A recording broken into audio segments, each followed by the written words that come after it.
La puerta de mi consulta VIP se abrió de golpe sin el más mínimo aviso. El sonido seco y brusco rompió el silencio y la atmósfera solemne del ala de ginecología, donde yo ocupaba el puesto de jefa de servicio. Levanté la cabeza, mis gafas se deslizaron por el puente de la nariz y mi corazón dio un vuelco. En el umbral, como un monumento, se erguía Carmen, mi suegra. Su rostro estaba surcado de arrugas que delataban un carácter autoritario y cruel. Sus ojos, afilados como cuchillas, se clavaron en mí. Del brazo llevaba con cuidado, como si fuera una preciosa estatuilla de jade, a una chica joven y hermosa, con un delicado vestido premamá de color rosa pálido. Era Sofía. La conocía, aunque solo la había visto en unas pocas fotos borrosas que una colega bien intencionada me había enviado discretamente. La reconocí al instante. Era la amante de mi marido, Alejandro. Carmen no me dio ni un segundo para recuperarme. Entró en la consulta con pasos amplios y autoritarios, sentando a Sofía en la silla frente a mi escritorio. Mi suegra cruzó las piernas, se cruzó de brazos y habló con voz resonante, deliberadamente alta para que la oyeran tanto mi asistente como quienes estuvieran fuera de la puerta. Doctora Vargas, hoy he traído a mi querida nuera a una revisión. He oído que es usted la mejor de por aquí, la jefa de servicio. Así que no me quedaba más remedio que traerla a usted personalmente para que le haga una ecografía a mi ansiado nieto, el heredero. Mírelo bien, a ver si nuestro campeón está creciendo sano y fuerte. Cada una de sus palabras estaba impregnada de veneno. Cada una era una daga invisible que se me clavaba en el pecho. Querida nuera, heredero. Esas frases, como bofetadas, golpeaban mi honor y el dolor que había soportado en silencio durante los últimos 5 años. La joven enfermera a mi lado palideció, mirándome desconcertada, sin saber cómo reaccionar. Respiré hondo, tratando de reprimir la oleada de amargura que me subía a la garganta. Dejé el bolígrafo sobre la mesa, me quité las gafas y me froté las sienes, que palpitaban por la tensión. En 5 años de matrimonio, me había acostumbrado a su crueldad, pero era la primera vez que se atrevía a traer esta humillación aquí, a mi santuario, al lugar donde, usando mis conocimientos y mi deber médico, salvaba vidas y daba alegría a innumerables familias. Sofía, sentada a su lado, bajó la cabeza con modestia. Sus hombros temblaban casi imperceptiblemente. Interpretaba a la perfección el papel de la chica inocente y avergonzada, atrapada en una situación incómoda, pero vi claramente cómo las comisuras de sus labios se curvaban en una sonrisa triunfante. Su mano descansaba sobre su vientre ya notablemente abultado, que acariciaba de forma provocadora. Carmen, al notar mi silencio, decidió rematar la faena. Sonrió con desdén. ¿Qué pasa? ¿No te alegras? ¿O es que tienes envidia de que otras puedan y tú no? Ya te lo decía yo, que una mujer que solo sabe meter las narices en los libros y que siempre huele a desinfectante, no es capaz de parir. Una auténtica flor seca. Qué mala suerte tuvo la familia Torres de que entraras en ella, pero a nuestra familia, el destino le ha sonreído y nos ha enviado a Sofía, guapa, lista, y encima, nos dará un heredero, un hijo. Basta, Die. Mi voz no fue fuerte, pero su frialdad y agudeza fueron capaces de cortar el torrente de sus palabras venenosas. Me levanté, me acerqué al lavabo y abrí el grifo. El agua fría bañó mis manos ardientes y miré mi reflejo en el espejo.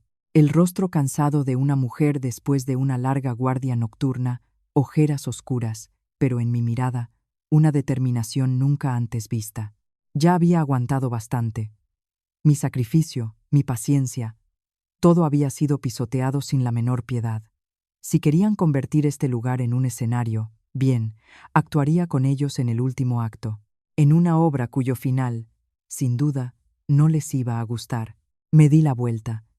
En mi rostro solo había la máscara profesional de una médica. Me acerqué a Sofía. Mi voz estaba desprovista de cualquier emoción. Por favor, túmbese en la camilla para la ecografía. Levántese la ropa y acuéstese sobre el lado izquierdo. Sofía se sorprendió un poco por mi calma, pero obedeció dócilmente. Carmen se puso a su lado, con las manos en las caderas, como un juez en un concurso. Me puse los guantes médicos. Apliqué el gel en su vientre. Sofía se estremeció ligeramente por el frío. Tomé el transductor y empecé a deslizarlo suavemente por su abdomen. En la pantalla apareció gradualmente la imagen del feto. Una pequeña criatura, acurrucada, su corazón latiendo a un ritmo rápido. Me concentré en mi trabajo, analizando cada indicador: el latido del corazón, la longitud craneocaudal, la cantidad de líquido amniótico. Todo estaba en orden. Por mucho que despreciara a la madre, como médica, tenía que admitir que el feto estaba completamente sano. ¿Y bien, qué es, un niño?, preguntó impaciente Carmen, acercando su cara a la pantalla. La miré de reojo, luego volví al monitor y dije con voz neutra: el latido del corazón es regular, 150 pulsaciones por minuto. Todos los indicadores de desarrollo son normales y corresponden a 16 semanas de gestación. El feto está absolutamente sano. Deliberadamente, no respondí a la pregunta sobre el sexo. Al oír esto, Sofía suspiró aliviada.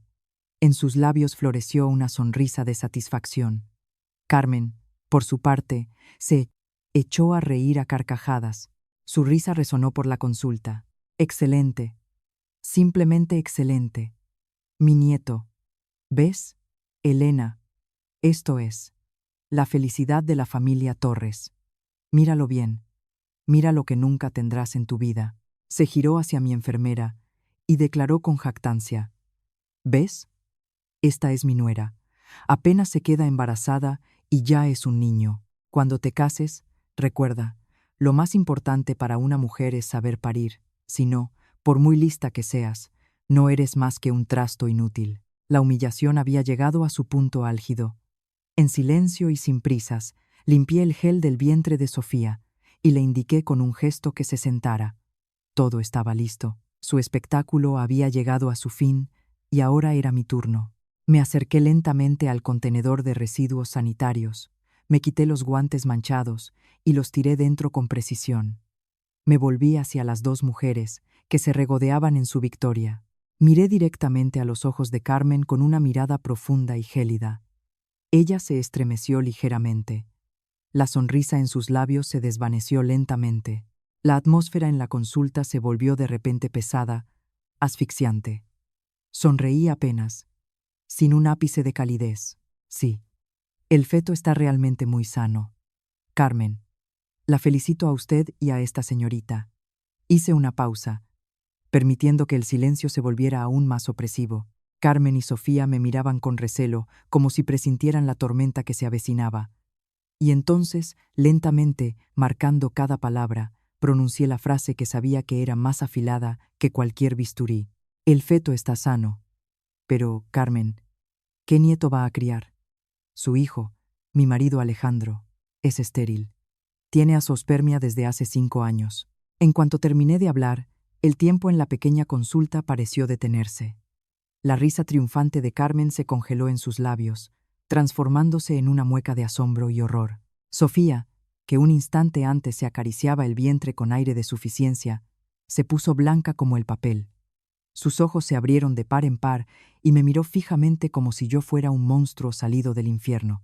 Incluso la joven enfermera, que estaba en un rincón, se quedó paralizada, dejando caer la carpeta que sostenía, que golpeó el suelo con un ruido seco, rompiendo el silencio sepulcral. Estéril, azoospermia. Esos términos médicos, fríos y despiadados, eran la verdad que había ocultado durante 5 largos años, un secreto para cuya protección había sacrificado mi juventud y mi honor. Y ahora, yo misma lo sacaba a la luz sin piedad. Los dolorosos recuerdos del pasado me inundaron, proyectándose en mi mente como una película lenta y tortuosa. Recordaba el día en que Alejandro y yo recibimos los resultados de los análisis médicos prematrimoniales. Entonces, yo era una médica joven y entusiasta, residente, y él un chico enérgico de una familia adinerada con un futuro brillante. Estábamos locamente enamorados y juntos pintábamos cuadros idílicos del futuro. Me imaginaba una casa llena de risas de niños, hijos preciosos que heredarían nuestros rasgos. Pero la hoja con los resultados del seminograma destrozó cruelmente todos esos sueños. Azoospermia. No se observan espermatozoides en el eyaculado. Ese diagnóstico cayó sobre mí como un mazazo. Yo, una ginecóloga, que cada día daba esperanza a innumerables parejas con problemas de fertilidad, no podía alcanzar la más simple felicidad femenina. Recordaré para siempre el rostro desolado de Alejandro aquel día. Se acurrucó en un rincón. Sus anchos hombros temblaban. No lloraba, pero la desesperación en sus ojos era más terrible que 1000 lágrimas. Me dijo que su orgullo masculino había muerto. Dijo que no me merecía. Quiso cancelar la boda, devolverme la libertad para que pudiera encontrar mi felicidad completa. Al ver sufrir al hombre que amaba, sentí que mi corazón se encogía. El amor ciego me hizo tomar la decisión de la que me arrepentiría el resto de mi vida. Lo abracé, le juré que siempre estaría a su lado, que los niños no eran lo más importante, que podíamos adoptar. Y luego cometí el acto más insensato. Rompí aquel informe médico y le mentí, diciéndole que los resultados eran normales, y que, probablemente, el problema era mío. Asumí toda la culpa, convirtiéndome voluntariamente en la culpable a los ojos de su familia, solo para proteger su supuesta hombría. Creí ingenuamente que mi sacrificio sería recompensado con su amor y respeto eternos. Pero me equivoqué. Me equivoqué cruelmente. La vida después de la boda se convirtió rápidamente en un infierno. Carmen, su madre, nunca me aceptó. Siempre consideró que yo no estaba a la altura de su niño de oro. Cuando se enteró de que no podía tener hijos, sus burlas alcanzaron su punto álgido. Cada día tenía que beber infusiones de hierbas oscuras y amargas que ella me preparaba. Decía que eran para fortalecer mi salud, para quedarme embarazada más fácilmente, pero yo sabía que en esas tazas estaba todo su desprecio y odio hacia mí. En cada comida familiar, no se olvidaba de recordarme mi deber de continuar el linaje, de la vergüenza que había traído a la familia Torres con mi infertilidad. Me comparaba constantemente con las nueras de sus amigas que, apenas casadas, daban a luz a robustos bebés. Sus insultos, sus miradas de desprecio, herían mi alma cada día. Pero lo más doloroso era la actitud de Alejandro. Al principio, todavía se sentía culpable, me consolaba en secreto, se disculpaba, pero luego se acostumbró a que yo fuera su escudo, a que recibiera todos los golpes por él. Empezó a volver a casa cada vez más tarde. Nuestras conversaciones se hicieron cada vez más escasas. Ya no me miraba con el amor de antes. En su lugar, en su mirada, apareció la evasión, y a veces una irritación sin motivo. Daba mi sacrificio por sentado. Yo aguantaba, consolándome con que él también tenía su propio dolor. Me esforcé por trabajar aún más duro. Conseguí el puesto de jefa de servicio. Esperaba que mis éxitos profesionales hicieran que la familia de mi marido me viera de otra manera, pero no. A sus ojos, siempre sería la flor seca. Recuerdo una vez, después de una complicadísima operación de 10 horas, que me desmayé de agotamiento en el propio hospital. Al despertar, no vi a mi marido a mi lado, sino a mi madre. Me sujetaba la mano con fuerza. Sus ojos estaban llenos de lágrimas. Me dijo que Alejandro solo había llamado brevemente, le había dado la noticia y había colgado, alegando una reunión urgente. ¿Y mi suegra? Ni siquiera se molestó en llamar para preguntar por mi estado. A los vecinos les dijo que fingía estar enferma para escaquearme de las tareas del hogar. Fue entonces cuando apareció una enorme grieta en mi alma. Empecé a preguntarme, ¿valía la pena mi sacrificio por el hombre cuya hombría había protegido a costa de todo? ¿Era ese el hombre del que me había enamorado tantos años atrás? Y entonces, la gota que colmó el vaso. Descubrí accidentalmente mensajes explícitos entre él y Sofía en el teléfono que se había dejado en casa. Llevaban viéndose más de un año. Había estado sacando dinero en secreto de nuestra cuenta conjunta para comprarle bolsos de marca, pagarle viajes de lujo. La llamaba su querida mujercita, le prometía darle un estatus oficial, pero lo más doloroso fue que le había contado su desgracia, que vivía con una esposa estéril y lo desesperadamente que soñaba con tener un hijo. Me había convertido en una idiota, una figura patética en su historia de amor. Esa noche no lloré. Las lágrimas parecían haberse secado. Me senté sola en la oscuridad, mirando la copia del informe médico de Alejandro que había guardado en el fondo de un cajón todos estos años. Aquella hoja de papel, amarillenta por el tiempo, era la prueba de mi estupidez y ceguera. Había sacrificado mi dignidad, mi felicidad, para proteger a un mentiroso y un traidor. Yo misma me había metido en el infierno. En ese momento, comprendí que mi amor por Alejandro había muerto. Murió de una muerte lenta y agónica.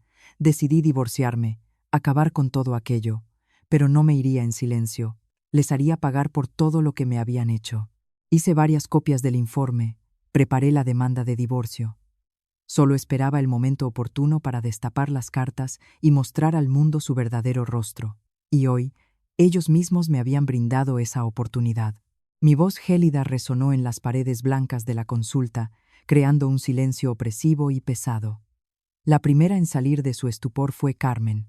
Su rostro pasó de blanco a rojo y luego a un tono púrpura. Se tambaleó. Con una mano se apoyó en la camilla, mientras que con la otra me señalaba. Sus labios temblaban, incapaces de pronunciar una palabra. «Tú, mientes. ¿Qué estás diciendo?», graznó finalmente con voz quebrada, como una loba herida. «Lo has inventado todo por envidia y maldad. Has visto que Sofía está embarazada y has decidido manchar el nombre de mi hijo, de mi nieto. Eres una víbora.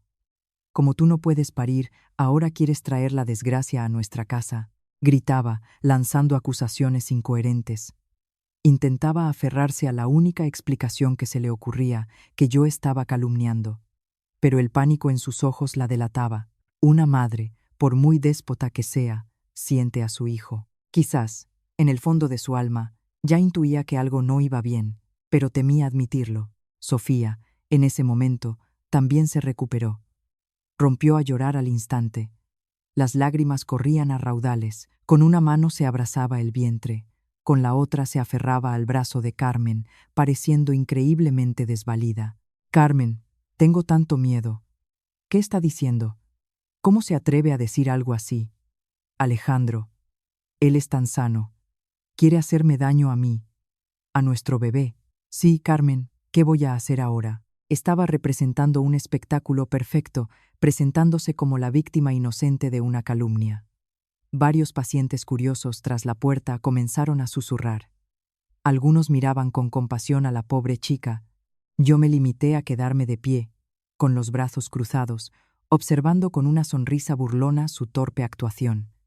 Había previsto tal reacción. Las personas acostumbradas a vivir en la mentira nunca aceptan fácilmente la verdad, especialmente una tan cruel. «¿Una víbora?», sonreí. Mi voz seguía siendo gélida. «Sofía, soy médico. Mis palabras se basan en hechos científicos, no en emociones. ¿Quiere que le muestre las pruebas?». Mis palabras hicieron que Sofía se estremeciera. Negó apresuradamente con la cabeza. Las lágrimas fluyeron aún con más fuerza. «No, no quiero ver nada. No te creo. Alejandro no puede ser así. Eres una mentirosa». Carmen, como un náufrago que se aferra a una tabla, se unió al instante. «Exacto, tus pruebas son falsas. ¿Qué te crees, que puedes engañar a la gente con tu título de doctora? Te voy a demandar. Por calumnias, por injurias. Te voy a arruinar. Lo perderás todo», gritaba, agitando los brazos, pero no se atrevía a acercarse. Probablemente, mi calma sobrenatural le infundía miedo. «¿Quiere demandarme? Bueno, está en su derecho. Pero antes de hacerlo, quizá debería preguntarle a su preciado hijo», dije, mirando el reloj de la pared. Debería estar a punto de llegar. Y en ese momento, como para confirmar mis palabras, sonó el teléfono de Carmen. Lo cogió, casi gritando al auricular. «Alejandro, ven inmediatamente al hospital, a la consulta de ginecología. Tu mujer se ha vuelto loca. Se atreve a decir que tú eres estéril. Ven y ponla en su sitio. Si no vienes, me muero aquí mismo, ¿entiendes?». Colgó el teléfono, respirando con dificultad, y me miró con una mirada llena de odio. Estaba convencida de que en cuanto apareciera su hijo, todas mis palabras se convertirían en una farsa y yo estaría de rodillas suplicando perdón por mi mentira. Todo el pasillo del hospital se convirtió en un circo. El llanto de Sofía, los gritos de Carmen, los susurros y cotilleos de la multitud. La situación se había descontrolado. Ya no era solo un conflicto en una consulta, sino un espectáculo en vivo que había atraído la atención de todo el hospital. Varios de mis colegas se acercaron, intentando calmar a mi suegra, pero fue en vano. Los apartaba a todos, insistiendo en que esperaría a Alejandro para que se encargara de mí. No dije nada más. Volví en silencio a mi consulta, me senté en mi sillón y me serví un vaso de agua. Necesitaba mantener la poca compostura que me quedaba. Sabía que la verdadera batalla no había hecho más que empezar. Con la llegada de Alejandro, todo alcanzaría su punto culminante, y yo estaba preparada para arrancarle la máscara al hombre al que una vez amé con todo mi corazón. Unos 15 minutos después, irrumpió en la planta, como un huracán, una figura alta y familiar. Alejandro. Llevaba un traje de oficina impecable, pero el pelo estaba revuelto y su rostro enrojecido por la ira y quizás la vergüenza. Al verme, sentada tranquilamente en la consulta, rugió, sin prestar atención a las docenas de ojos fijos en él. «Elena, ¿qué circo has montado? ¿Te has vuelto loca?». Se abalanzó hacia mí, pero Carmen lo interceptó. «Hijo, has venido. Mira lo que dice tu mujer. Se ha inventado que estás enfermo para avergonzar a toda nuestra familia delante de la gente. Tienes que darle una lección, enseñarle cuál es su sitio», recitó, llorando y exagerando la situación. Sofía también corrió hacia Alejandro, colgándose de su brazo y sollozando. «Alejandro, tengo tanto miedo. Elena ha dicho cosas horribles de ti. Defiéndenos a mí y al bebé». Alejandro me miró. Sus ojos estaban inyectados en sangre. La ira, la humillación y la presión de su madre y su amante le habían arrebatado los últimos restos de razón. Apartó a Sofía y a Carmen, se abalanzó hacia mí, señalándome con el dedo y levantando la mano. «Tú cállate. ¿Quién te ha permitido decir esas tonterías? ¿Quieres que todo el mundo sepa que no tenemos hijos? ¿Quieres humillarme aún más?». Su voz se quebró en un grito. Su mano ya volaba hacia mi cara. Sentí el viento de su movimiento, pero no tuve miedo. Lo miré con una mirada fría, en la que se mezclaban el desprecio y una decepción infinita. En el instante en que la mano de Alejandro estaba a punto de estrellarse contra mi cara, cuando docenas de pares de ojos se quedaron helados expectantes, hice algo que él, probablemente, nunca esperó en su vida. En lugar de asustarme, esquivarlo o cubrirme, simplemente incliné la cabeza ligeramente, pero con una precisión calculada. Su furiosa bofetada pasó de largo, produciendo un sonido ridículo en el aire. Al perder el equilibrio, Alejandro se tambaleó y casi se cae. La confusión y el asombro se reflejaron claramente en su rostro. Probablemente estaba acostumbrado a la sumisa Elena, que soportaba en silencio todos sus arrebatos de ira y los ataques de su familia. No podía creer que hoy me hubiera atrevido a esquivarlo, a desafiarlo. Aprovechando su desconcierto, actué. No grité, no entré en una discusión. Simplemente saqué en silencio del cajón de mi escritorio la carpeta con los documentos que había preparado de antemano. Era una copia compulsada de aquel mismo informe médico de hacía 5 años. Sin decir una palabra, salí de la consulta al centro del pasillo, donde todos mis colegas, enfermeras y pacientes podían verme. Luego, ante los ojos atónitos de Alejandro, Carmen y Sofía, arrojé esa carpeta al suelo, justo a sus pies. Las hojas blancas se esparcieron y cayeron sobre el frío suelo de baldosas. La primera página, la más importante, quedó boca arriba. El diagnóstico, azoospermia, ausencia de espermatozoides, estaba impreso en una fuente grande y clara, saltando a la vista de todos los presentes. Un silencio espeluznante envolvió el espacio. Los gritos de Carmen cesaron. El llanto de Sofía se detuvo. Todos contuvieron la respiración, sin apartar la vista, ora de la hoja en el suelo, ora de Alejandro. El orgullo masculino, aquello que él y yo habíamos ocultado tan celosamente durante 5 años, aquello por lo que había sacrificado mi juventud y mi felicidad, ahora era arrancado por mis propias manos, expuesto a la vista de todos de la manera más humillante. Alejandro se quedó paralizado. Su rostro enrojecía, palidecía, y luego se volvía de un color terroso. Se inclinó y, con mano temblorosa, recogió la hoja. Sus ojos se clavaron en la línea del diagnóstico como si no creyera lo que veía. El sudor le perlaba la frente, empapando el cuello de su camisa. Levantó la vista hacia mí. En sus ojos ya no había ira, solo un pánico aterrador. Tú, ¿de dónde has sacado esto? Es una falsificación. Lo has falsificado, ¿verdad? Balbuceó, aferrándose a una última esperanza. ¿Una falsificación? Sonreí con amargura e ironía. Alejandro, ¿lo has olvidado? Hace 5 años recibimos este resultado juntos. Yo misma rompí el original para protegerte, pero guardé una copia. Fui demasiado ingenua, pensando que mi sacrificio valía algo. Mira, aquí está el sello del hospital, la firma del jefe de laboratorio. ¿Crees que puedo falsificar algo así? Cada una de mis palabras fue como un martillazo en su cabeza. Retrocedió varios pasos. La hoja volvió a caer de sus manos. Negó con la cabeza, murmurando algo incoherente. No, no puede ser, no es verdad. Carmen, en ese momento, se recuperó del shock. Se abalanzó y arrebató el informe del suelo. Al leer el diagnóstico, se desmoronó y casi se desploma. No podía creer que su niño de oro, su orgullo, fuera quien tenía el problema. Todos sus reproches, todas las torturas que me había infligido durante 5 años, resultaron ser inútiles. Resultó que yo era la víctima inocente. Alejandro, ¿es verdad, hijo?, le preguntó a su hijo con voz temblorosa y quebrada. Alejandro no respondió. Se quedó allí, con la cabeza gacha. Sus hombros se hundieron, como los de un luchador derrotado. Su silencio fue la respuesta más elocuente. La multitud a su alrededor empezó a zumbar. Los susurros curiosos se convirtieron en murmullos de condena y burla. Dios mío, así que el marido es estéril y le echaron toda la culpa a la mujer. Vaya comedia.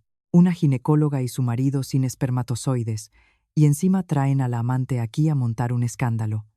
No tienen vergüenza, pobre doctora, tan guapa e inteligente, y vaya familia le ha tocado. Estas conversaciones, como miles de agujas, se clavaron en el ya pisoteado orgullo de Alejandro.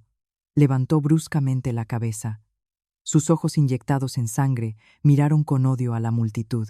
Luego se volvió hacia mí y rugió, como una bestia acorralada. Ah, sí, ¿querías avergonzarme? Bien, cumpliré tu deseo. No me creo este resultado. Ahora mismo voy a hacerme otro análisis en una clínica internacional. Te demostraré a ti y a todos los demás que la mentirosa aquí eres tú. Gritaba. La locura se había apoderado por completo de él. ¿Qué quería demostrar?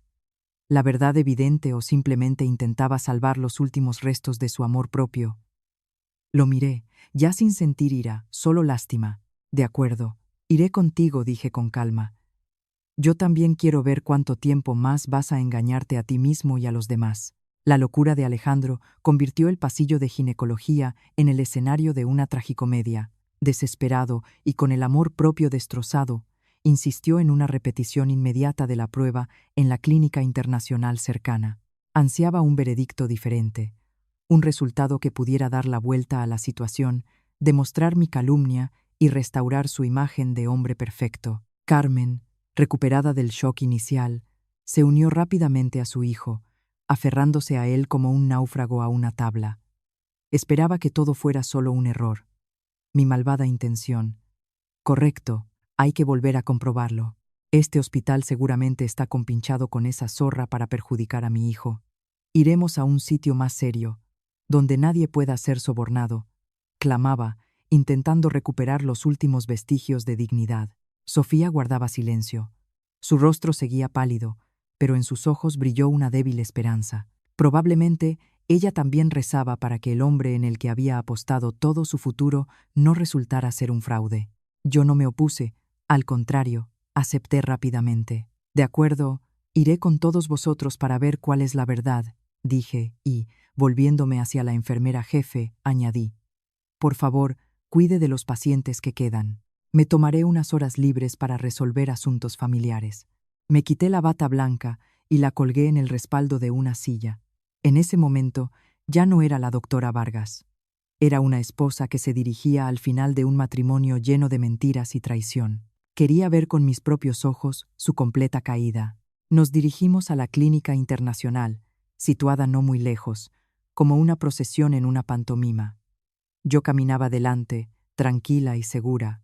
Alejandro y Carmen Me seguían con rostros sombríos, como si fueran ellos los que iban a exigir justicia. Sofía se arrastraba detrás, todavía con la mano en el vientre y aspecto desvalido, pero sus ojos se movían ansiosamente de un lado a otro. En el laboratorio de andrología de la Clínica Internacional le indicaron a Alejandro que proporcionara una muestra.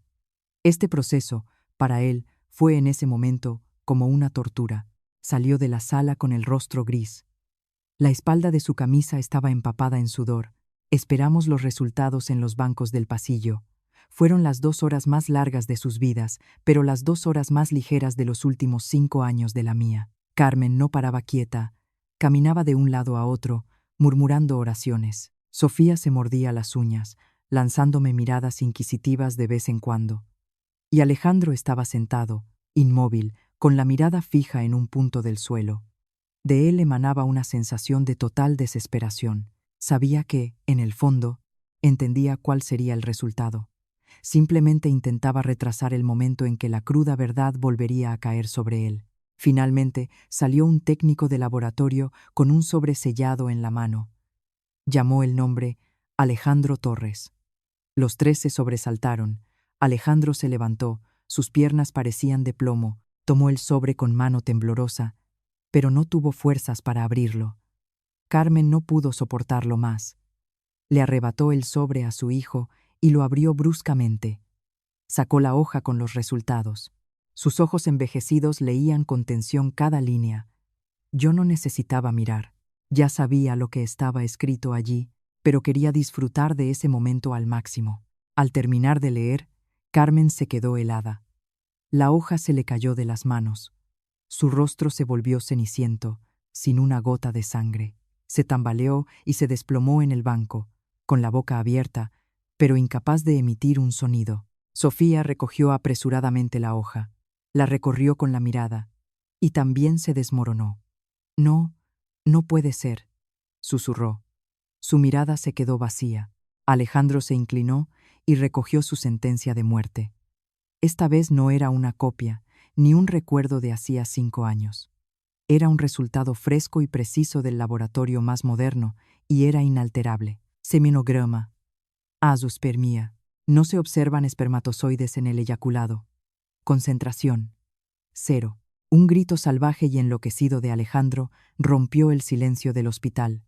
Arrugó la hoja, la arrojó al suelo, se agarró la cabeza y se acuclilló, hundiendo el rostro en sus rodillas. Sus hombros se sacudían. Esta vez, lloraba. Eran lágrimas de humillación, de ruina y de arrepentimiento tardío. Había perdido estrepitosamente.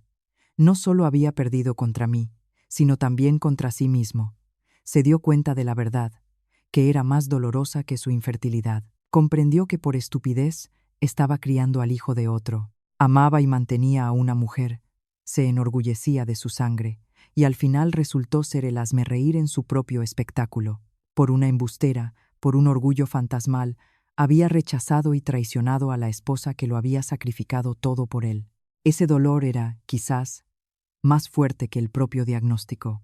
Yo me quedé allí, observando en silencio su caída. En mi alma no había regocijo, solo un extraño vacío. Parecía que todas las cuentas estaban saldadas. Este hombre, por muy culpable que fuera, estaba pagando ahora un precio demasiado alto, pero no podía sentir lástima por él, porque el dolor que él y su familia me habían causado durante esos 5 años era irreparable. El espectáculo llegaba a su fin, pero quedaba un personaje más con el que había que ajustar cuentas. Me volví hacia Sofía, que estaba paralizada con el rostro lleno de terror. Sofía, dije con tono gélido, ahora puedes decirnos quién es el verdadero padre de este niño. Mi pregunta, como un rayo, golpeó a Sofía, sacándola de su estupor. Se estremeció, me miró asustada, luego al desolado Alejandro y a la paralizada Carmen. Su anterior aire de suficiencia y arrogancia se había evaporado. Solo quedaba el pánico de una estafadora descubierta. Comprendió que su espectáculo había terminado. El salvavidas llamado heredero de la familia Torres se había hundido. No había vuelta atrás. Al darse cuenta de que negar era inútil, Sofía recurrió a un viejo truco. Las lágrimas volvieron a brotar de sus ojos. Su hermoso rostro se volvió increíblemente lastimero. Yo no sé. De verdad que no sé cómo ha podido pasar. Balbuceó con voz temblorosa y quebrada. Yo solo quiero a Alejandro. Lo juro. Quizá deseaba tanto un hijo suyo que un día, que estaba borracha, no pude contenerme. Perdonadme. Lo siento mucho. Intentaba inventar una historia ridícula sobre un error de borracha, esperando mitigar su culpa, despertar una pizca de compasión en Alejandro. Pero en sus lágrimas de cocodrilo ya nadie creía. Alejandro levantó la cabeza. Sus ojos inyectados en sangre se clavaron en ella. En su mirada ya no había adoración, solo odio y asco. Había sido engañado de la manera más cruel, convertido en un idiota y en el hazmerreír de todo el mundo. Cállate, Grazno. ¿Crees que todavía me creo tus mentiras? Me has engañado a mí, has engañado a toda mi familia. Habla, ¿quién es? Al ver que la situación no le favorecía, Sofía cambió de táctica. Dejó de discutir con Alejandro y se volvió hacia mí, intentando apelar a mi moral. Elena, sé que es usted una buena persona. Es médico, comprende el sufrimiento de las mujeres. Por favor, ayúdeme. Se lo suplico, el niño no tiene la culpa de nada. No monte un escándalo. Me iré en silencio. Nunca más molestaré a su familia. Intentaba usar mi compasión profesional como un arma, esperando que me ablandara. Pero se equivocaba. Ya no era la ingenua Elena de hacía 5 años. ¿Ayudarla? Sonreí. ¿Y quién me ayudó a mí durante todos estos años? Cuando soportaba las humillaciones de su familia. ¿Dónde estaba usted? Cuando mi marido gastaba mi dinero en secreto para mantenerla, ¿pensaba en mí? Y ahora me pide ayuda. ¿No le parece ridículo? Mis palabras hicieron callar a Sofía. Comprendió que no podría quebrarme. Presa del pánico, empezó a buscar una vía de escape. Yo necesito ir al baño, dijo, agarrándose el vientre y haciendo una mueca de dolor. Dicho esto, se dio la vuelta e intentó huir, pero subestimó mi previsión. Al entrar en este hospital, ya había previsto todos los escenarios posibles. Había llamado discretamente al jefe de seguridad, un hombre al que una vez ayudé, y le había pedido que vigilara la situación. En cuanto Sofía dio unos pasos, 2 altos guardias de seguridad le bloquearon el paso. Disculpe, pero la doctora Vargas nos ha pedido que la retengamos hasta que termine la conversación. Al ver el camino cortado, Sofía comprendió que no había escapatoria y se derrumbó por completo.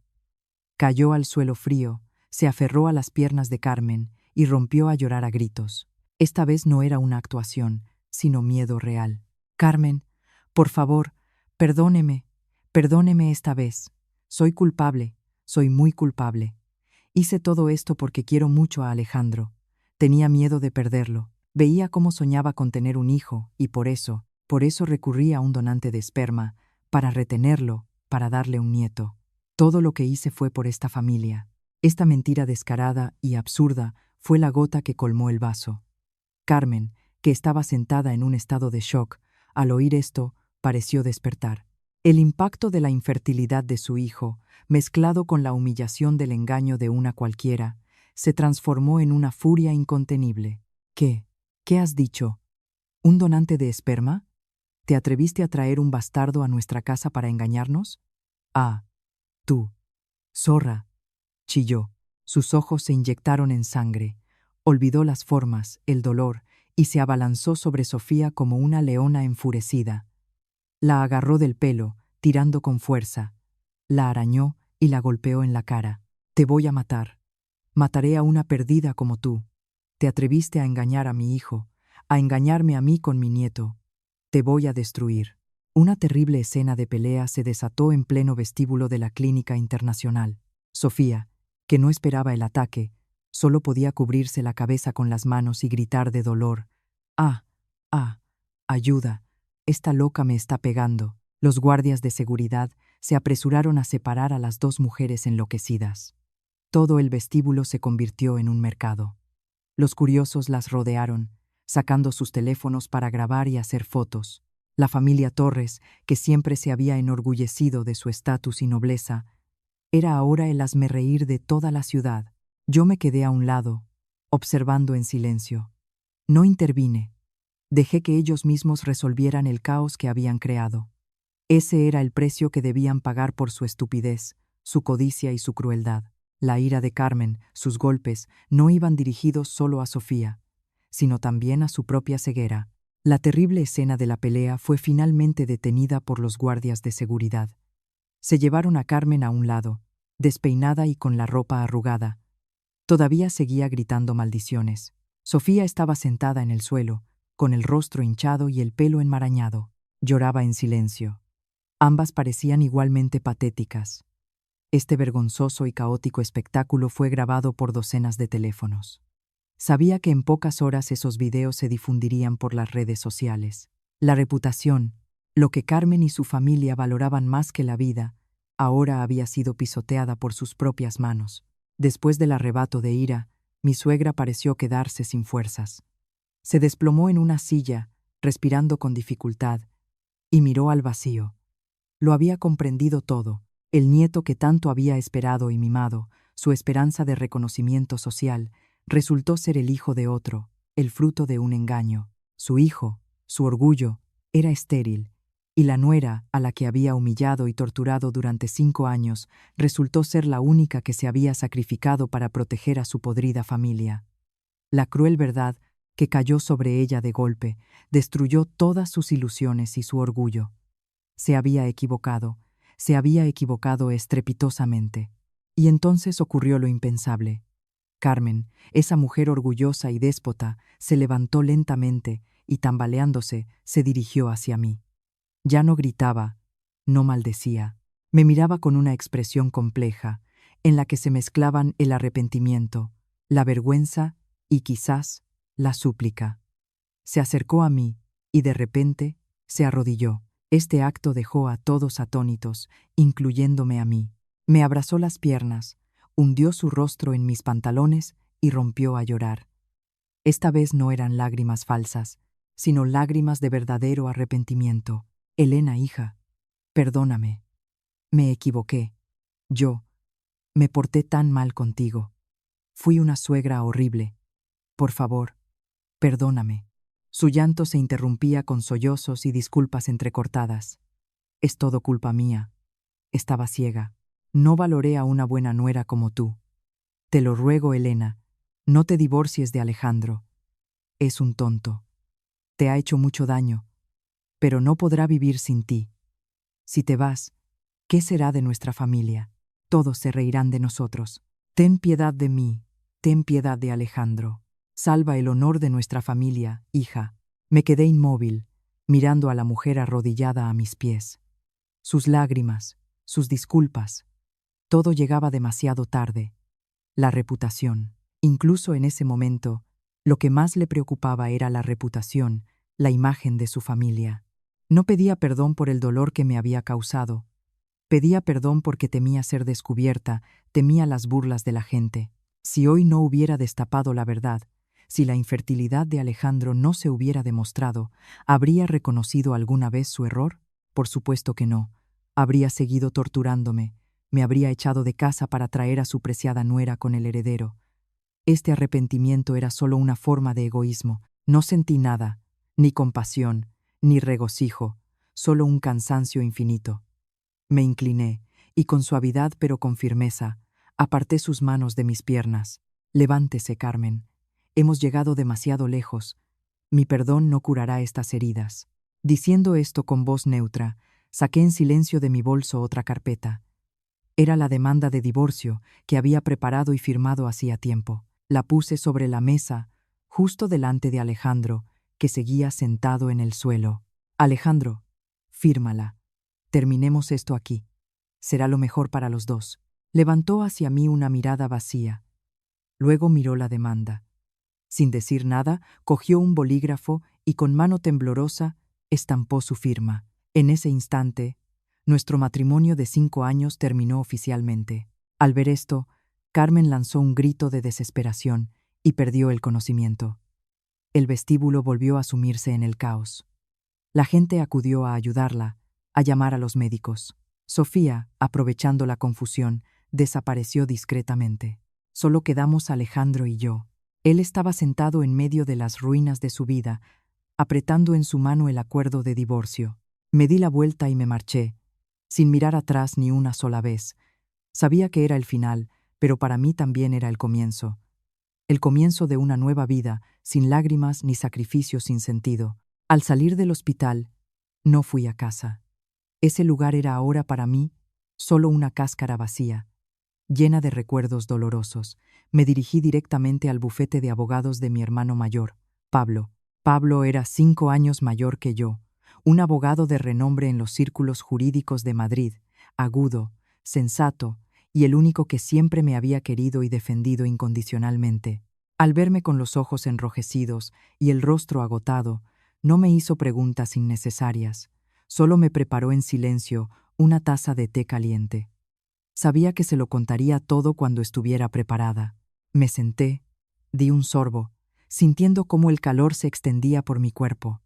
Me había contenido durante demasiado tiempo. Ahora, frente a la única persona de mi familia en la que confiaba, toda mi entereza se derrumbó. Rompí a llorar y le conté todo. El secreto de la enfermedad de Alejandro, mi estúpido sacrificio, el humillante espectáculo en el hospital y el desenlace de hoy. Pablo escuchaba en silencio. Sus cejas se fruncían cada vez más. En su rostro se dibujaba claramente la ira. Cuando terminé, golpeó la mesa con el puño con tal fuerza que la taza saltó. Toda esa familia es una panda de desgraciados. Te lo dije desde el principio, que no se podía confiar en ese Alejandro, que su familia era demasiado complicada. No me escuchaste, me reprochó, pero en su voz había más dolor que rabia. ¿Por qué has aguantado todo esto durante 5 años? ¿Por qué no me lo contaste antes? Pensé que podría manejarlo sola. Lo siento, sollocé. Entonces, estaba demasiado enamorada, demasiado ciega. Pensaba que mi sacrificio tenía sentido. ¿Sentido? Sonrió amargamente Pablo. Tu sacrificio te convirtió en una tonta y a él en un cobarde. Nada más. Pero bueno, lo hecho, hecho está. Ahora no es momento de reproches. Lo importante es qué vamos a hacer ahora. Instantáneamente, volvió a su papel de abogado. El divorcio es lo correcto, pero un divorcio no es suficiente. Te han causado demasiado daño, tanto moral como material. No podemos permitir que se salgan con la suya tan fácilmente. Lo miré sorprendida. ¿Qué quieres decir? El acuerdo está firmado. Una firma a mano todavía no tiene validez legal. Hay que ir a juicio, ¿entiendes? Explicó Pablo. Y no voy a permitir que te vayas con las manos vacías. Sospecho que este Alejandro ha desviado una buena cantidad de fondos comunes últimamente para mantener a esa chica. Tenemos que investigarlo. Y esa tal Sofía, no me creo que sea simplemente una ovejita descarriada. Sus acciones fueron organizadas, con un objetivo claro. Esto se parece mucho a una estafa planificada. Al escuchar el análisis de mi hermano, fue como si se me abrieran los ojos. Efectivamente, estaba tan absorta en mi dolor que me había olvidado del aspecto práctico del asunto. Trabajaba mucho. Mis ingresos siempre habían sido considerablemente más altos que los de Alejandro. La mayor parte de nuestro patrimonio, el piso de lujo en el barrio de Salamanca, el coche, los ahorros lo había ganado yo. Si simplemente me divorciaba, ¿no estaría siendo demasiado misericordiosa con un traidor? Entonces, ¿qué hacemos ahora? Pregunté, confiando plenamente en su plan. Lo primero, dijo Pablo con determinación, es investigar a fondo a esa Sofía. Necesito saberlo todo sobre ella, su pasado, sus contactos, su situación financiera. Tengo el presentimiento de que el niño en su vientre no es simplemente de un donante de esperma. Es muy probable que el niño tenga otro padre, y Alejandro fuera solo un peón en su juego. Tengo algo de información, dije. Alejandro presumía de que ella trabajaba en una gran agencia de medios y que su familia era adinerada. Todo eso es mentira para impresionarte, sonrió Pablo. Déjamelo a mí. Tengo un equipo de excelentes detectives privados. En un par de días tendremos toda la información necesaria. Y tú, tu tarea ahora es ir a casa y reunir todos los documentos de la propiedad, las libretas de ahorro, los extractos bancarios. Debemos controlar las finanzas, no darles la oportunidad de desviar nada más. Haciendo caso a mi hermano, Volví a la casa que una vez consideré mi hogar. Alejandro no estaba allí. La casa estaba fría y vacía. Entré en el dormitorio. Abrí la caja fuerte, cuya combinación solo conocíamos nosotros dos. Mi corazón se encogió.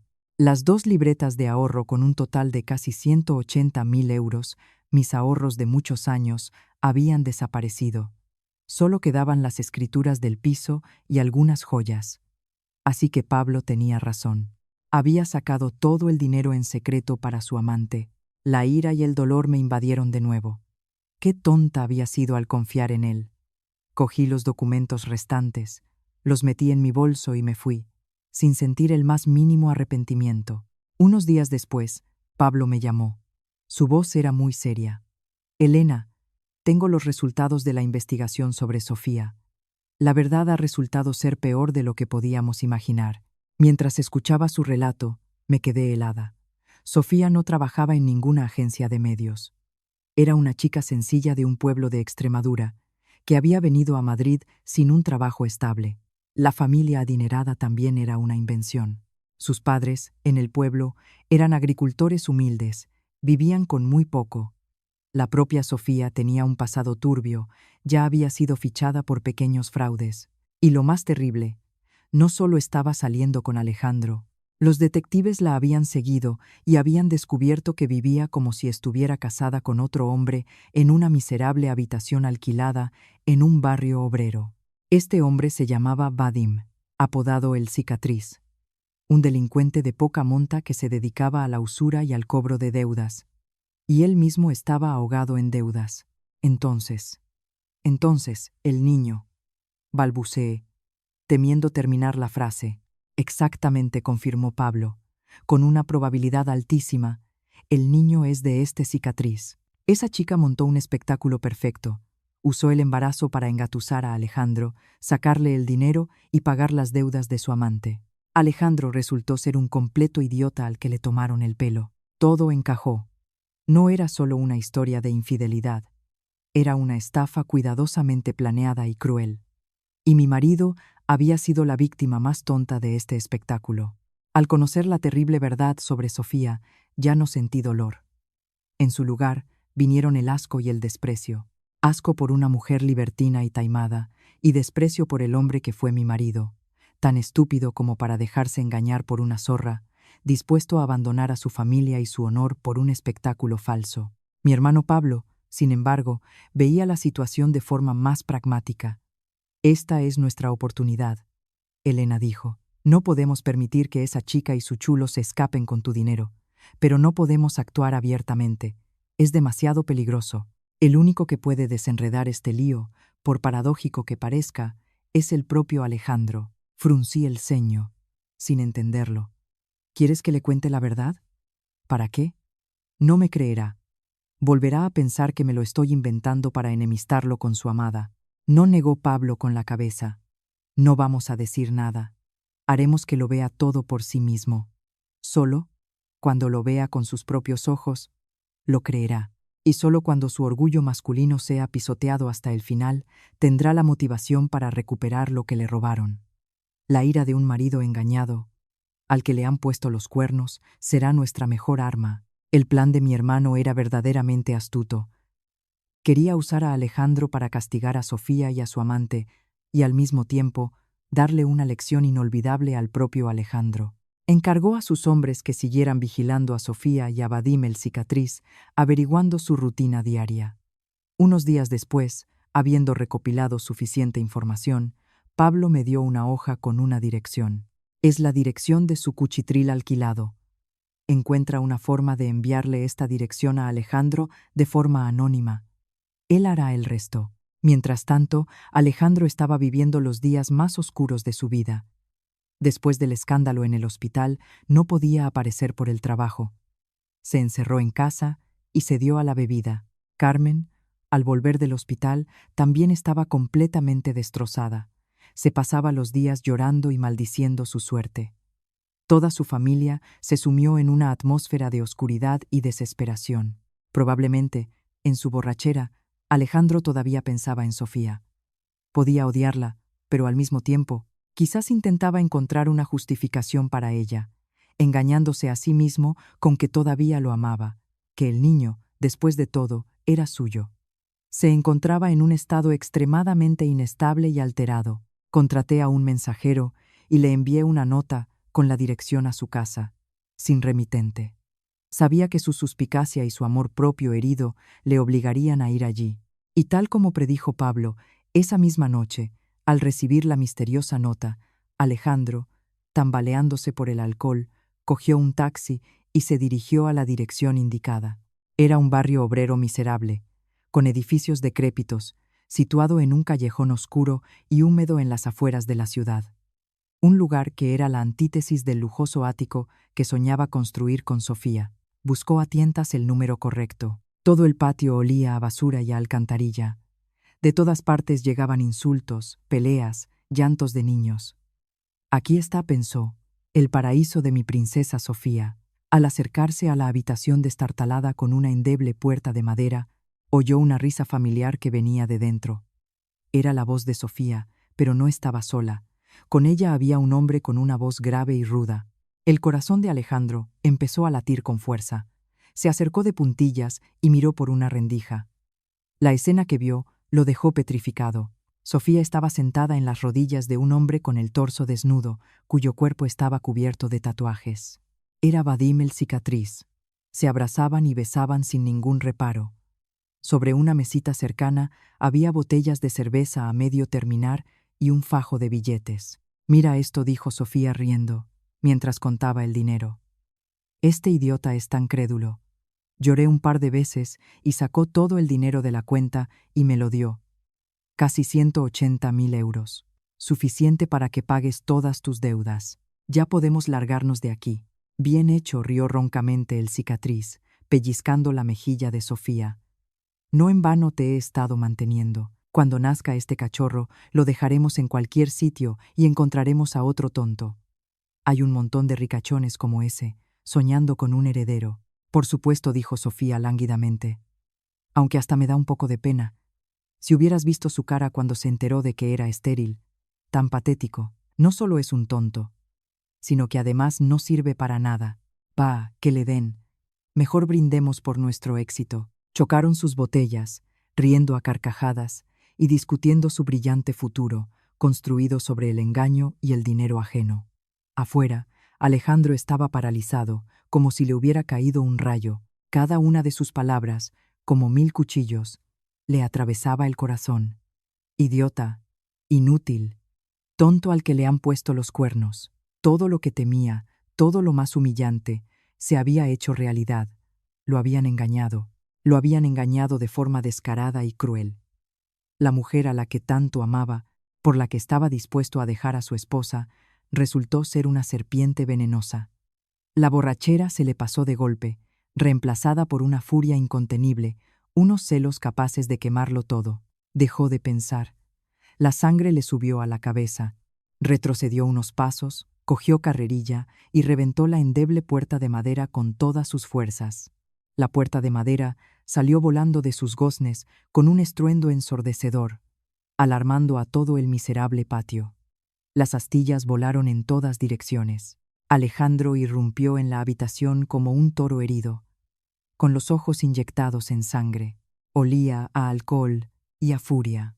Sofía y Vadim, que se abrazaban en la cama chirriante, se sobresaltaron.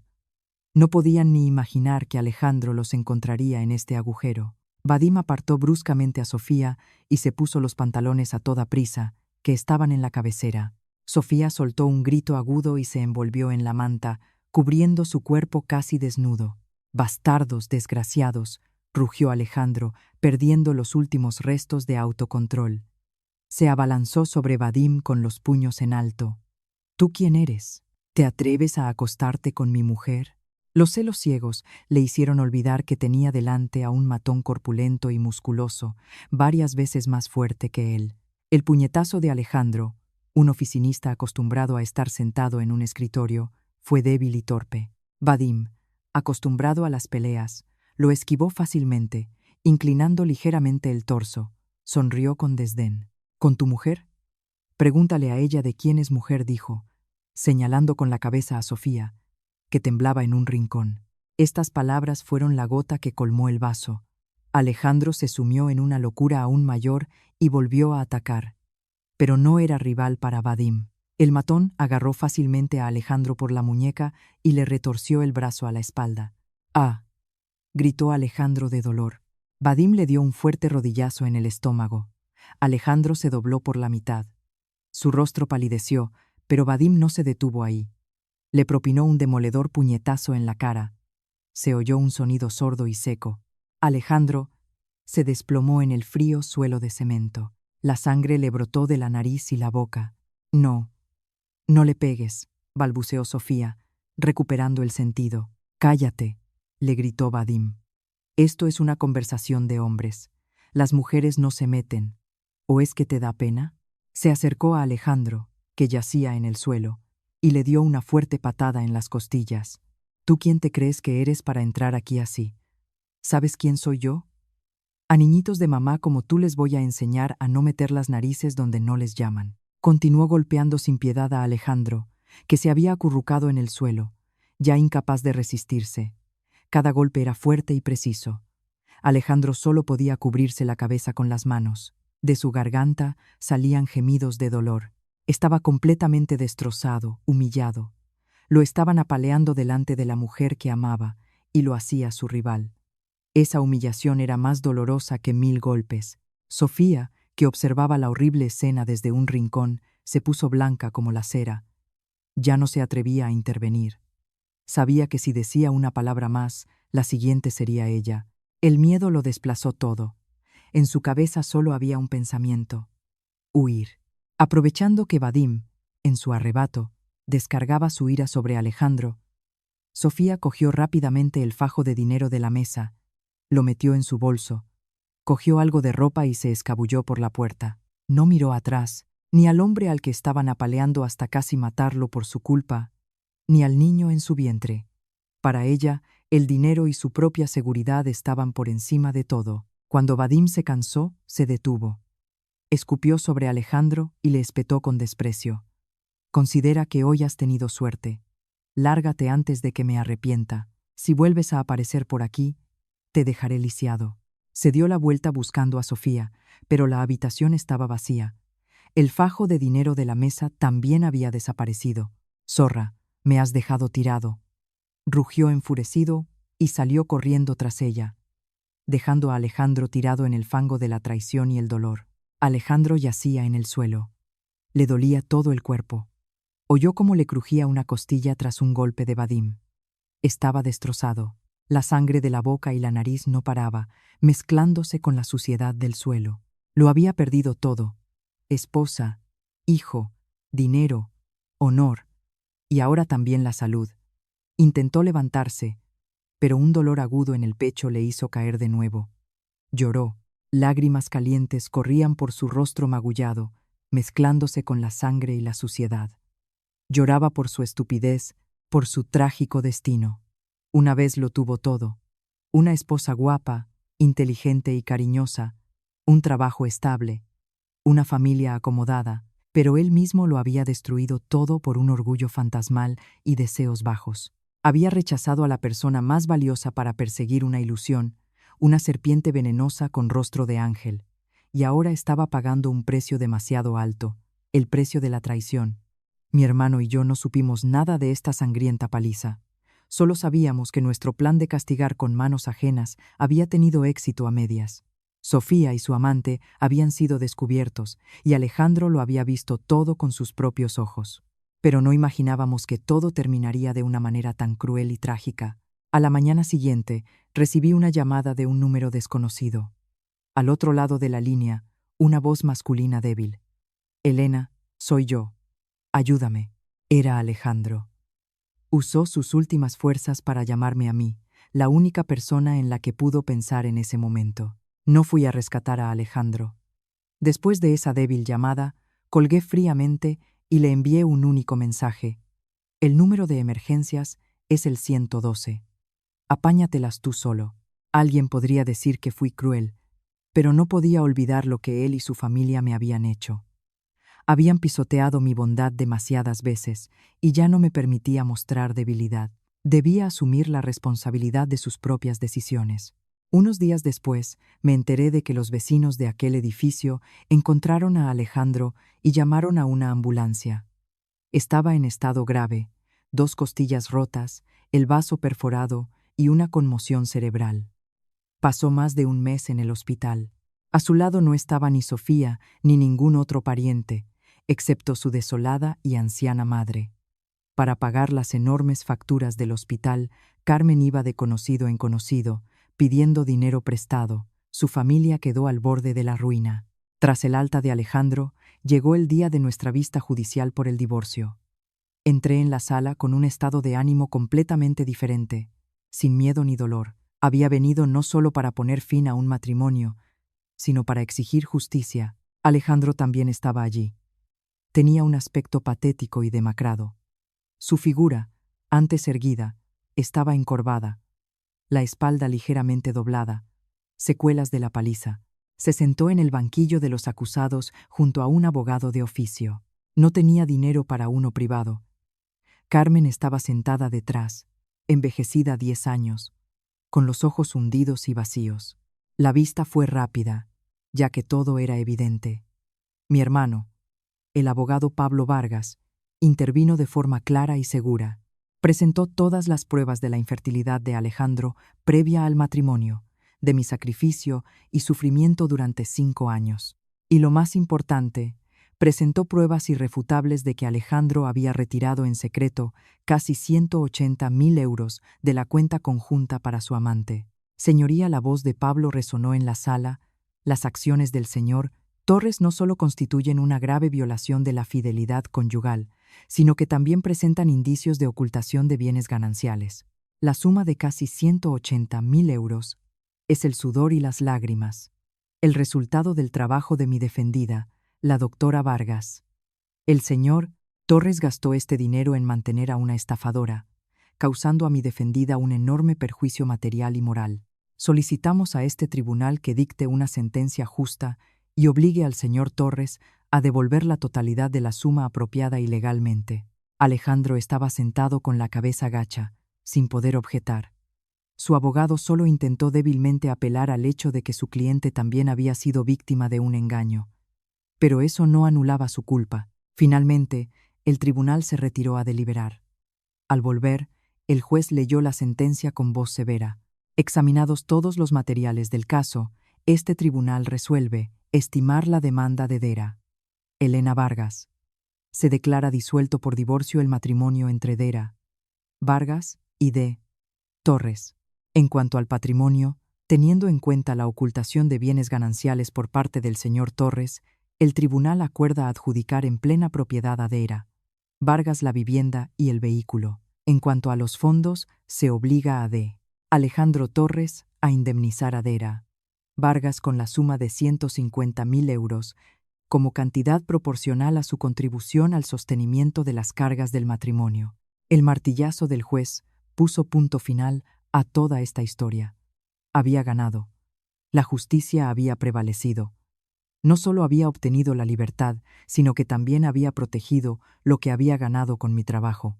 Me volví hacia mi hermano y sonreí. Él asintió con la cabeza, con orgullo en sus ojos. Al salir de la sala del tribunal, sentí un alivio increíble, como si me hubieran quitado un peso enorme de encima. El sol fuera brillaba con fuerza y calidez. Respiré hondo, inhalando el olor a libertad. A mis espaldas, oí los sollozos de Alejandro. Se había desplomado sobre la mesa. Sus hombros se sacudían. Lo había perdido todo. Esposa, patrimonio, y ahora además debía una suma enorme. Carmen corrió hacia él, lo abrazó. Lloraban juntos, desesperados y humillados. No miré atrás. Caminé hacia adelante, con orgullo y seguridad. El pasado había quedado atrás. Delante de mí me esperaba un nuevo capítulo de mi vida, un capítulo en el que no había lugar para él. La sentencia judicial fue el golpe final que destruyó por completo el mundo de la familia Torres. El lujoso piso del que Carmen tanto se enorgullecía ya no les pertenecía. El coche caro en el que Alejandro llevaba a su amante volvió a su verdadera dueña, Solo les quedaba la vieja casa familiar y una deuda de 150.000 euros. Pero la tragedia no terminó ahí. La historia de la familia Torres, con sus detalles casi cinematográficos, se convirtió en el principal tema de cotilleo de todo el barrio. Los relatos sobre cómo el hijo guapo y exitoso de un directivo resultó ser estéril, cómo la nuera puso en su sitio a la suegra malvada en el juicio, cómo toda la familia criaba al heredero de un delincuente, se transmitían de boca en boca, adornados con nuevos detalles. Carmen, que había vivido toda su vida por la reputación, ahora no se atrevía a salir de casa. Cada salida a la calle iba acompañada de miradas curiosas y susurros a sus espaldas. Mira, esa es la Torres, la que tiene un hijo que no puede tener hijos. Parece tan importante, y estaba criando al nieto de otro. Eso es el karma. Dicen que su exnuera es una médico excelente, y ella la torturaba, así que al final lo ha pagado. Estas palabras, aunque dichas en susurros, herían su orgullo cada día. No soportó la humillación. La ofensa, la ira y el shock del juicio acabaron por minar su ya frágil salud. Una mañana la encontraron inconsciente en la puerta de su casa. En el hospital le diagnosticaron un ictus. La enfermedad le paralizó la mitad del cuerpo. Su habla se volvió ininteligible. Quedó postrada en una cama, completamente dependiente de los demás. Carmen, la mujer que una vez gobernó y humilló con sus palabras, ahora no podía hilar dos frases seguidas. Ironías del destino. Ahora, Alejandro tuvo que cargar con todo el peso solo. Cuidaba de su madre paralítica y pensaba de dónde sacar el dinero para pagar la deuda. No podía volver a su antiguo trabajo, no tenía la cara dura, en otros sitios no lo contrataban. La cicatriz en su rostro y la espalda encorvada, tras la paliza ahuyentaban a los empleadores. Empezó a vender las últimas cosas de valor de la casa, muebles, el televisor, las últimas joyas de su madre. El dinero se iba en medicinas y comida. De ser un ejecutivo de éxito, se convirtió en un desempleado que vivía en la miseria. La vieja casa se llenó de suciedad. Comía fideos instantáneos baratos. Las dificultades físicas y el tormento mental lo destrozaron rápidamente. A menudo se sentaba solo en la oscuridad, mirando a su madre inmóvil, y se preguntaba por qué su vida había acabado así. Me culpaba a mí, culpaba a Sofía, culpaba al destino. Pero nunca se atrevió a admitir que el culpable era él mismo, su cobardía, su egoísmo y el esnobismo de su familia. Me despreciaban por mi infertilidad, estaban dispuestos a cambiarme por una incubadora que les diera un heredero y prestigio. Valoraban a las personas por su capacidad de procrear y su estatus, y ahora pagaban por sus crueles y miopes puntos de vista. El ansiado nieto resultó ser un engaño, el orgullo de la familia un hombre estéril, y la nuera despreciada la única que podría haberlo salvado, pero ellos mismos la habían alejado. Era el karma instantáneo por su crueldad y egoísmo. Una tarde lluviosa, cuando terminaba mi turno, se me acercó una enfermera. Doctora Vargas, la buscan, dice que es su exmarido. Mi corazón dio un vuelco. Alejandro, ¿por qué había venido? Quise negarme, pero algo me hizo cambiar de opinión.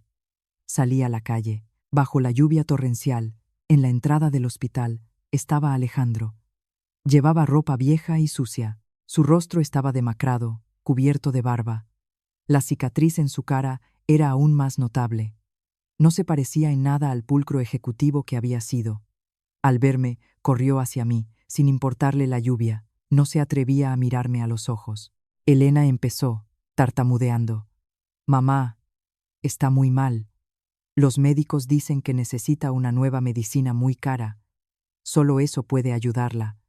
Pero ya no tenemos dinero. Lo he vendido todo. Yo, te lo pido». Levantó hacia mí sus ojos, llenos de desesperación y súplica, y luego hizo lo impensable. Se arrodilló en el charco frío. «Elena, sé que no tengo derecho a pedirte nada. Mi madre y yo fuimos muy crueles contigo, pero te lo ruego. Por todo lo que hubo entre nosotros, salva a mi madre. Se está muriendo. Seré tu esclavo. Te pagaré la deuda toda mi vida, pero sálvala». Lloraba. Sus lágrimas se mezclaban con la lluvia. Miré al hombre arrodillado y por un momento sentí lástima. Al fin y al cabo, su madre era una persona enferma, y salvar vidas era mi deber. Pero al instante, recordé los 5 años de infierno, las infusiones amargas, los insultos, la escena con la amante en mi consulta. Recordé sus palabras. Inútil, flor seca. La lástima se evaporó. No podía olvidar. No podía perdonar. Levántate, dije con voz gélida. Salvar vidas es el trabajo del hospital, no el mío personal. Si tu madre necesita una medicina, existen programas sociales para personas sin recursos. Solicítalos. Entre nosotros ya no hay nada, pero eso es demasiado lento. Mamá no aguantará, intentó suplicar. Ese es tu problema, le corté. Cuando tú y tu madre os burlabais de mí, ¿pensasteis en mis sentimientos? Cuando gastabas mi dinero en tu amante, ¿pensaste que algún día tu madre lo necesitaría para salvar su vida? Se cosecha lo que se siembra. Es la ley del karma. Dicho esto, me di la vuelta y me marché, sin darle la oportunidad de decir nada más. Oí a mis espaldas su débil llamada, mezclada con el llanto y el ruido de la lluvia. No miré atrás. Caminé con paso firme y seguro. No soy una santa. Soy una mujer normal que amó, se sacrificó y fue herida. Y tenía derecho a no perdonar a quienes pisotearon mi vida. Es triste ver a una persona arrodillada suplicando piedad a quien una vez humilló. En ese momento, no sentí regocijo, solo amargura al darme cuenta de la debilidad y bajeza humanas. La súplica de Alejandro no provenía de un arrepentimiento sincero, sino de una desesperación egoísta. Pedía que salvara a su madre, pero ni una sola vez se disculpó de verdad por el dolor que me habían causado. Esto demostraba que incluso en el fondo del pozo, una persona puede no ser consciente de sus errores, y en eso reside su principal tragedia. Mientras Alejandro y su familia se ahogaban en el pantano de problemas que ellos mismos habían creado, en otra parte de la ciudad, los otros participantes de este drama tampoco escaparon a su castigo. Sofía y Vadim, tras robar casi 180.000 euros, huyeron. Pensaban que podrían vivir a lo grande, pero se equivocaron. Vadim el cicatriz era un jugador empedernido. Sus deudas no eran simples préstamos, sino pérdidas en un gran casino clandestino controlado por una conocida banda criminal. El dinero robado no lo devolvió a sus acreedores, sino que lo volvió a malgastar en el juego, esperando recuperar lo perdido. Naturalmente, lo perdió todo hasta el último céntimo. Comenzó una verdadera cacería contra él y Sofía. Tuvieron que esconderse como ratas, cambiando constantemente de piso. La vida de lujo con la que soñaba Sofía se convirtió en un miedo y una huida constantes. El embarazo dificultaba sus movimientos. Vadim, al perder todo el dinero, volvió a ser el matón cruel de siempre. Descargaba toda su ira en Sofía. Las palizas y los insultos se convirtieron en algo habitual. De reina se convirtió en el saco de boxeo de su amante. Finalmente, la policía los atrapó. No solo por las deudas con los mafiosos, sino también por la denuncia por estafa que mi hermano había presentado oportunamente ante las fuerzas del orden, con pruebas irrefutables, el testimonio de Alejandro, grabaciones, correspondencia. No pudieron librarse. Sofía, como organizadora de la estafa, fue condenada a 7 años de prisión.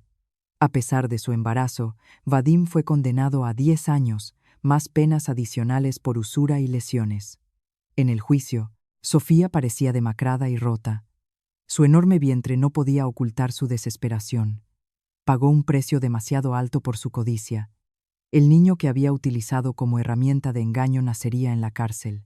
En cuanto a Alejandro, después de mi negativa, se derrumbó por completo. Sin dinero, Carmen no recibió el tratamiento adecuado y, unos meses después, murió sola y entre sufrimientos. Alejandro tuvo que enterrar a su madre él solo. El banco se quedó con la vieja casa para saldar su deuda conmigo. Se quedó sin hogar. Para sobrevivir y pagar la deuda, aceptó los trabajos físicos más duros. A menudo se le veía en las obras, un hombre encorvado con una cicatriz en la cara, acarreando en silencio sacos de cemento. De ejecutivo se convirtió en peón. Cada gota de sudor, cada dolor en su cuerpo, le recordaba sus errores. Su vida se convirtió en un ciclo interminable de trabajo duro y remordimientos. Fue su cadena perpetua. El karma los alcanzó a todos. Cuando la tormenta amainó, mi cielo volvió a estar despejado. Cerré decididamente esa oscura página del pasado. Ya no me importaba su destino. recibieron su merecido. Para mí, comenzó mi propia historia, una historia de renacimiento y felicidad. No me hundí en el sufrimiento, sino que convertí el dolor en fuerza. Me volqué en el trabajo. Mi talento y dedicación llevaron a nuestro servicio a ser uno de los mejores del país. Salvé muchas vidas. Traje al mundo a cientos de bebés. Cada llanto de un niño, cada sonrisa feliz de una madre, curaba las cicatrices de mi alma. 2 años después, me nombraron subdirectora médica del hospital. Me convertí en una de las directivas más jóvenes y exitosas del sector. Encontré la paz no solo en mi carrera, sino también en mi vida. No tenía prisa por encontrar un nuevo amor. Aprendí a quererme y a cuidarme, algo que había olvidado durante los 5 años de matrimonio. Viajé, aprendí cosas nuevas, salí con amigos, pasé tiempo con mi familia, y la felicidad me encontró por sí misma. En un congreso médico internacional me encontré con David, un antiguo compañero de la facultad. Él también se había convertido en un excelente médico, jefe del servicio de pediatría. Era un hombre tranquilo, maduro, con un corazón bondadoso. Conocía mi historia, pero no por los cotilleos, sino por amigos comunes. No me juzgó, solo sintió compasión y admiró mi fortaleza. Empezamos a hablar, a compartir ideas sobre el trabajo y la vida. A su lado me sentía tranquila y protegida. Me valoraba como persona, respetaba mi carrera y comprendía todo por lo que había pasado. Nuestro amor nació de forma natural y fácil, como una lluvia de verano que limpia todo el polvo del pasado. 1 año después, me pidió matrimonio en la cima de una montaña, con una magnífica puesta de sol de fondo. Nuestra boda fue cálida y acogedora. Mis padres y mi hermano me llevaban del brazo. Sus ojos brillaban de felicidad. Sabían que por fin había encontrado mi puerto seguro. Mi nueva vida estaba llena de risas. Tuvimos gemelos, un niño y una niña. Mirando a mis pequeños durmiendo, comprendí que la felicidad a veces llega tarde, pero nunca se olvida de ti. Soy un fénix con un bisturí en la mano, que una vez se quemó en el fuego de la traición y la mentira, pero de las cenizas renací, más fuerte y brillante. Mi historia es la prueba de que, por muy bajo que te tire la vida, nunca pierdas la esperanza y la fe en ti misma.